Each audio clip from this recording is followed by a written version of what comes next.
পেঁয়াজ রসুন লাল লাল হয়ে ভাজা হয়ে গেছে, এবার দিয়ে দেবো আজকে বানাবো পেঁয়াজ রসুন দিয়ে মুসুর ডাল। তার জন্য তেল গরম হয়ে গেছে, দিয়ে দেবো শুকনো লঙ্কা, তেজপাতা।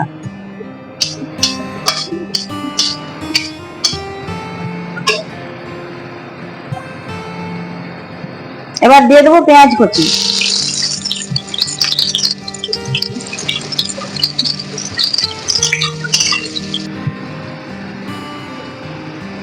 কাঁচা লঙ্কা,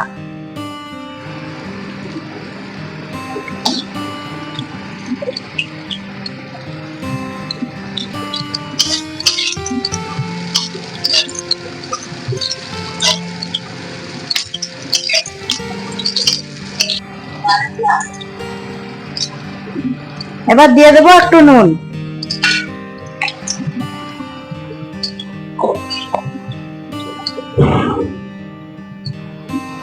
হলুদ গুঁড়ো।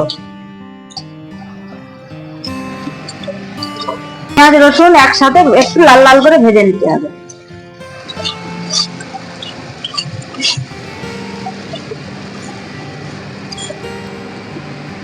পেঁয়াজ রসুন লাল লাল হয়ে ভাজা হয়ে গেছে, এবার দিয়ে দেবো আগে থেকে নুন হলুদ দিয়ে সেদ্ধ করে রাখা মুসুর ডাল।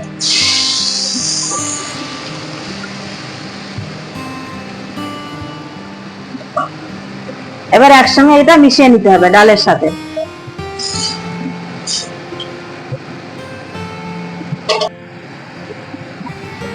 ডালটা ফুটে গেছে, এবার নামিয়ে নেব।